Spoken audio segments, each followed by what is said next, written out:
So let's deal with that annual fee. First off, just a basic question that you want to understand sort of the answer to and how the incentives work here. Why would a bank want to waive your annual fee? Well, to start with, banks spend a huge amount of money to acquire new customers. So if you think about what's going on with the rewards cards market, it's super competitive. There are all these big sign-up bonuses. So they're giving away a ton of points, which is expensive because they have to buy those points from airlines, or they have to pay when you redeem points. There's affiliate commissions. One of the reasons that we can provide free advice is that if you sign up for rewards cards through our links, we get a commission from the bank. So that's part of their marketing and customer acquisition expense.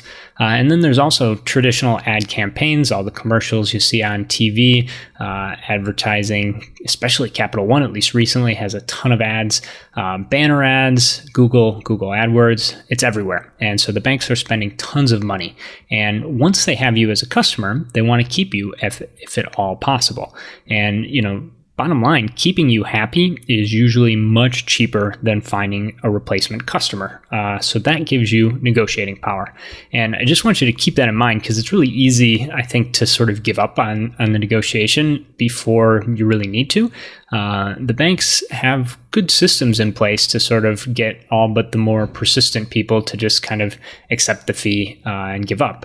But it is possible, and we, at least with my personal experience and self-reported data from folks that have reported back on how annual fee stuff goes, I think that at least half of the time annual fees are either waived or substantially compensated. Now, there's tons of non-scientific problems with our sample because a lot of times people report success and don't talk about failure, but it is possible. Lots of banks will waive the fees, and so it is worth taking a little bit of time. Usually these calls take between 10 and 20 minutes, and you're looking at saving as much as $100. So it's well worth the effort for most people. Step one, a couple things to keep in mind to prepare for the negotiation before you give the bank a call. Number one, how much is the fee? Number two, what card benefits do you actually value and how much? And I say that just because a lot of times you end up getting an offer for partial credit. So you might not get the whole fee waived, but you might get half of it or 75% of it, or you might get some points. And so just kind of knowing, is there anything about this card besides, not having the negative impacts of closing it that I value? Any benefits, free checked bags, priority boarding, extra award availability? You want to think about the benefits a little bit. And you also want to know the benefits and whether there have been any changes to them that you might be able to use to your advantage. The next thing is how much are the points earned by this particular card worth to you? And the reason this is important is that lots of times you get an option for either you can choose to get a bunch of extra points or you can choose to get the fee waived. And so they'll a lot of times just give you an option. Would you like 8,000 points or would you like $100? Well, you need to know how much the points are worth to you so that you can make that decision on the fly. So you want to just give that a little bit of thought as well. And then lastly, I always recommend taking a quick look at sort of the benefits history with the card and see if there's anything that has changed recently. There's a couple of ways to do this. Obviously, I follow all these blogs like Lunatic, so we try and provide any information that we can to folks that have their card saved in the Abroaders account.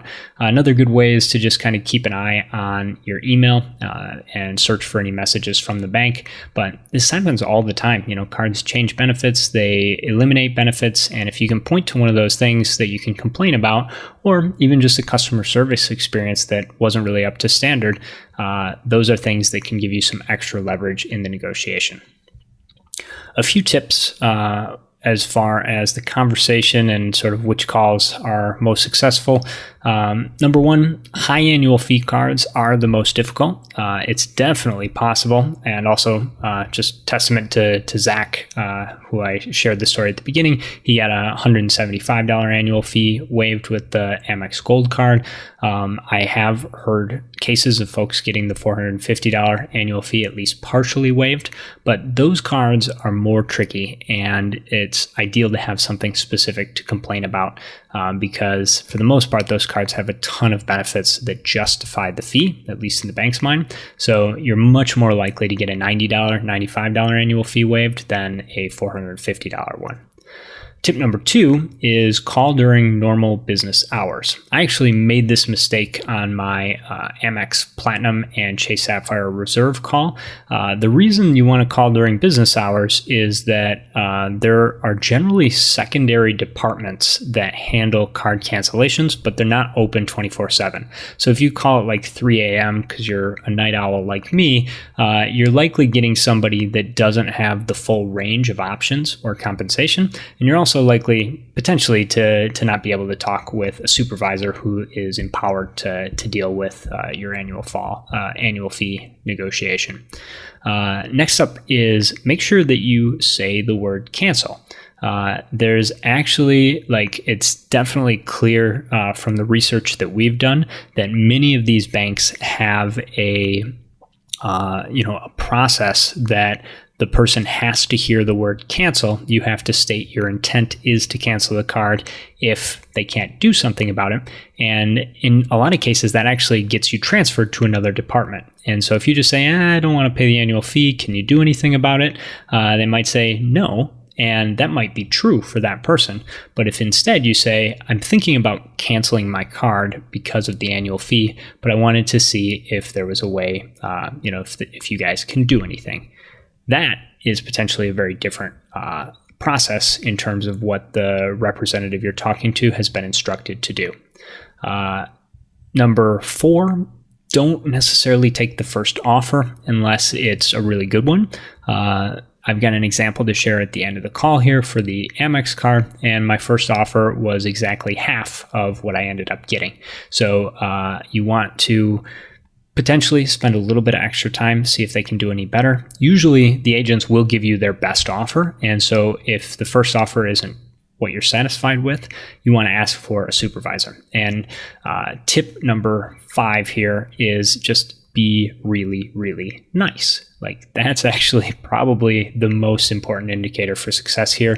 You want to be polite. You want to be as friendly as you can with the person. So when I go ask for a supervisor, I don't say, well, you obviously can't help me, so I want to talk to your boss. You say, hey, listen, I don't want you to get in trouble. I understand if you're, not allowed to give me any compensation, but I've been a customer for a long time and I'd really, appreciate if you could transfer me to a supervisor. I just want to see if maybe they can do something that you're not able to do without getting in trouble. That's the way to handle that. It makes that person feel better. And a lot of times they have a quick chat with the supervisor before they put them on the line with you. So at least in my experience, that's the ideal way to handle that.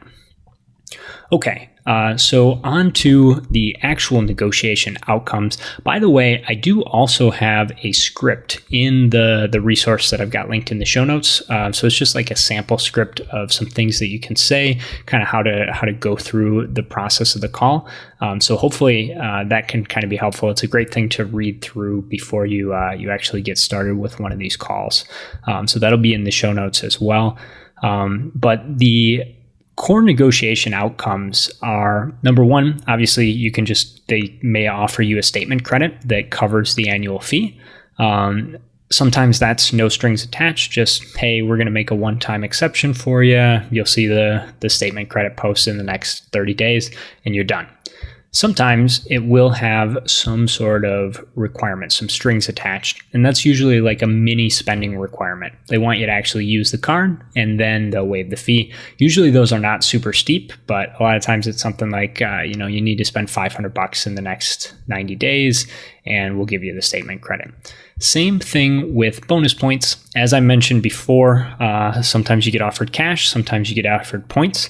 I always make a point, no pun intended, to ask for points because in my experience, banks undervalue their own points. And so like my situation with Amex, which I'm going to share at the end of this, is that they offered me either $100 or 8,000 points. And for me, 8,000 points is worth like $160 at the very least, 2 cents per point.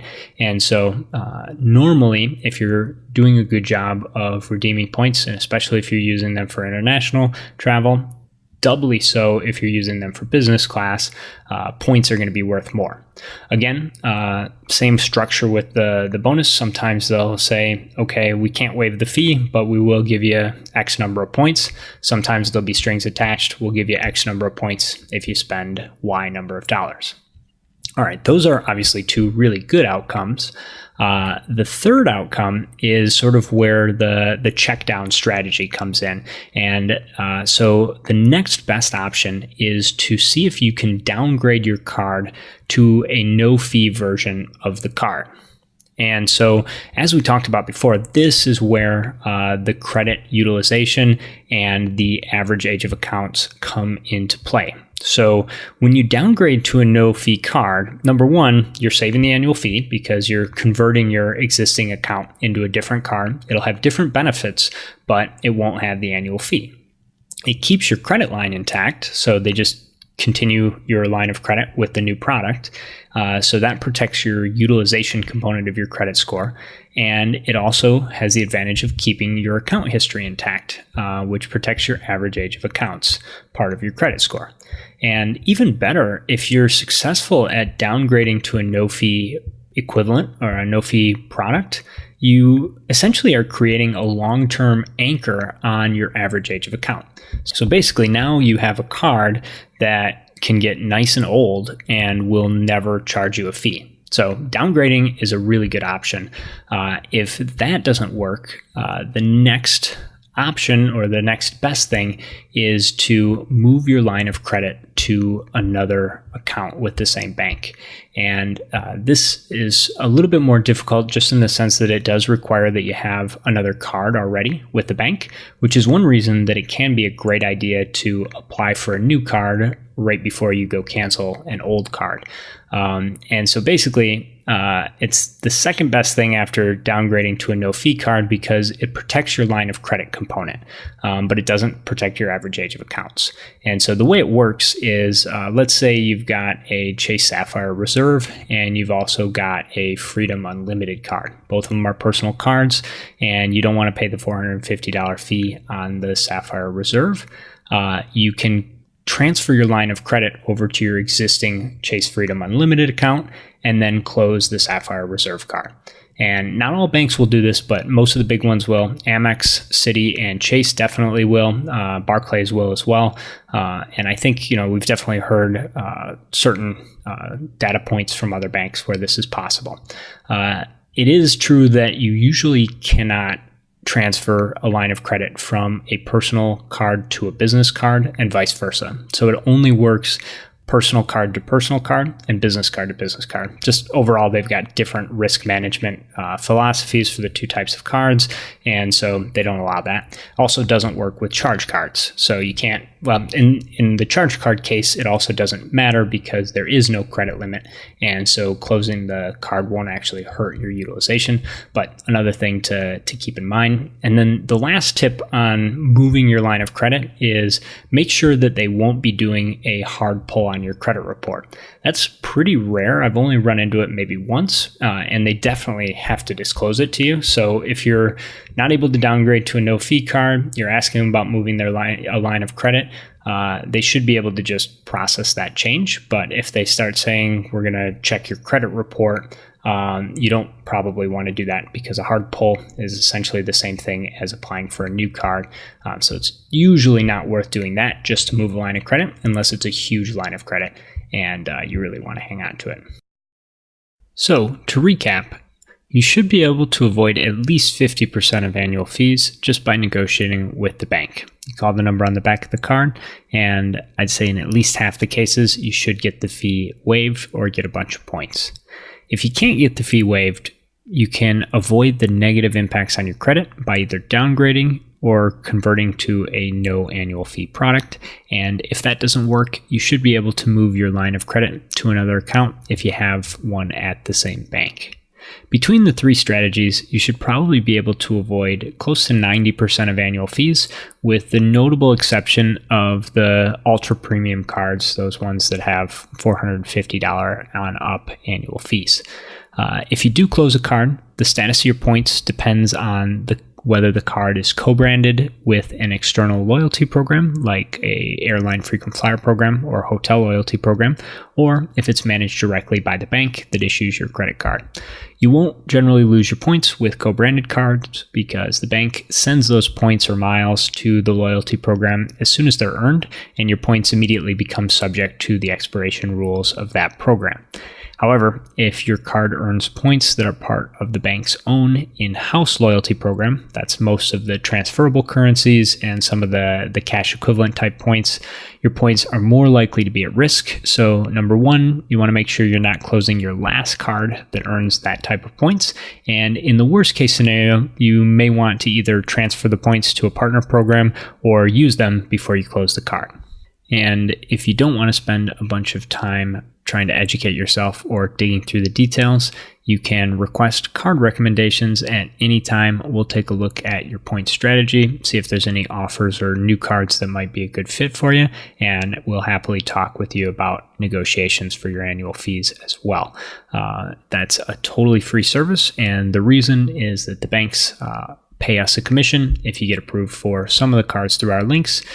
So we're happy to continue being part of the bank's customer acquisition cost and use those resources to give you free advice about how to get the best points for you and make sure that you don't make any big mistakes.